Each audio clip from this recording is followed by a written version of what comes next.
আরো একটা যে নিউজটা সেটা আমি আপনাদেরকে জানাই রাখি, শুধুমাত্র ওয়ার্ক এবং ফ্যামিলি ভিসাই পাইতেছে না, এর সাথে সাথে কিন্তু যেই ডোমেস্টিক ভিসাগুলো কালেকশন করা হইতেছিল সেই ডোমেস্টিক ভিসাও কিন্তু অনেকে আজকে পাইছে। মাইক্রোফোনটা মাঝে মধ্যে ডিস্টার্ব করতেছে, হয়তো বা চান্স নাই। তো আজকে দেখলাম ডোমেস্টিক ভিসা, এই যে দেখেন আমার কাছে নিউজ দিল, এই যে দেখেন যে এই যে ভাইটা আমাকে নিউজ দিয়ে বলতেছে যে ভাই আলহামদুলিল্লাহ, এটা কি বলতেছে আমরা একটু পড়ে শুনে আপনাদেরকে স্ক্রিনে দিয়ে দিব, আপনারা পারলে স্ক্রিন একটু ফলো করে নিন। তো এখানে লিখছে যে ভাই আলহামদুলিল্লাহ জীবন যুদ্ধের অস্ত্র পেয়ে গেছি, মানে ভিসাটা পেয়ে গেছে সে, সেটাকে জীবন যুদ্ধের সেই অস্ত্র বানাইছে সে, এখন যুদ্ধের ময়দানে যাওয়ার প্রস্তুতি। 2024 সালের ফেব্রুয়ারি তার লাইফের ছোট্ট একটা ঘটনা সে আমাদেরকে জানাইছে।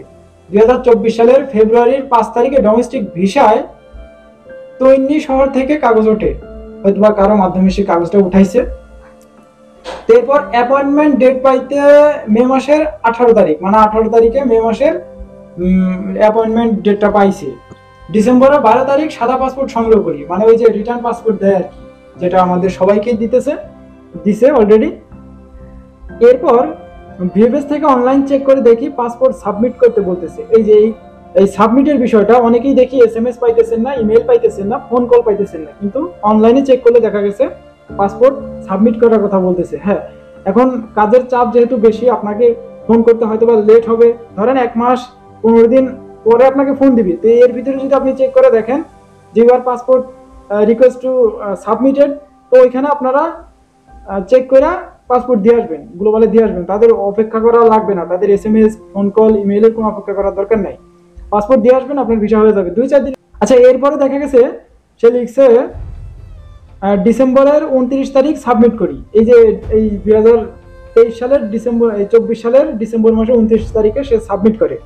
31 তারিখ এমবাসি এসএমএস আসে, 31 তারিখ এসএমএস আসে রেডি ফর কালেকশন। তো পাসপোর্ট দিয়ে আসার পরে সে রেডি ফর কালেকশন পাইছে। 1 তারিখ বন্ধ থাকার কারণে আজ বছর শুরুর 2 তারিখ, মানে আজকে যে বিষয়টা আলহামদুলিল্লাহ ভিসা পেয়ে গেছে, মানে আজকে ভিসা পাইছে সেটা আমাদেরকে জানাইলো, এটা ভালো সংবাদ যে সে ভিসা পাওয়াও কিন্তু সে জানাইতেছে। এখন জানাইবেন না কেন, এই বিষয়গুলো তো অবশ্যই আমাদের সবারই জানার দরকার, কিরকম ভিসা লাগতেছে, কিরকম কে ভিসাগুলো পাইতেছে, অবশ্যই আমাদেরকে জানাবেন, যারা নিউজ পাবেন তারা জানাবেন।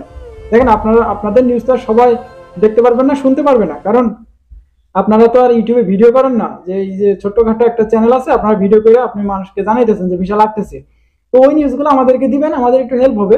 দেখা গেছে আমরা একটা ভিডিওর মাধ্যমে মানুষের কাছে পৌঁছে দিতে পারবো, মানুষও কিন্তু এই নিউজগুলো পাইয়া একটু স্বস্তি পাবে।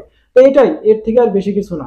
আচ্ছা, এর ভিতরে দেখেন কয়েকটা প্রশ্ন, আমি বলছিলাম যে ফ্যামিলি ভিসা নিয়ে কয়েকটা প্রশ্ন আসছে। আচ্ছা, ফ্যামিলি ভিসা নিয়ে যে প্রশ্নটা আমার কাছে আসছে সেটা হলো ভাই আজকে 1 বছর 3 মাস পরে, মানে আগে ভিএফএস গ্লোবালে জমা করলাম, এখন 1 বছর পরে দেখা গেছে আমাকে এই লিগালাইজেশনের জন্য ডাক দিছে, কিন্তু আমি এখনো পর্যন্ত ভিএফএস গ্লোবালে ফেস করি নাই, মানে যাই নাই। এখন আমার কি কোনো সমস্যা হবে কিনা? অবশ্যই সমস্যা হবে। আর কয়েকদিন গেলে দেখা গেছে আপনার ভিসা রিজেক্টও করে দিতে পারে। এটা আপনাকে মাথায় রাখতে হবে। দেখেন আপনার ভিসাটা কোন পর্যায়ে আছে আপনি অনলাইনে চেক করলে কিন্তু বুঝতে পারবেন। দেন আপনি যদি চেক না করেন, কিছু আপনি যদি রেসপন্সই না করেন, সে এম্বাসি কি চাইতেছে, কিভাবে কি করতেছে, ওইগুলো যদি খোঁজ খবর না রাখেন, অবশ্যই আপনার ভিসা রিজেক্ট হয়ে যাবে, এটা 100%।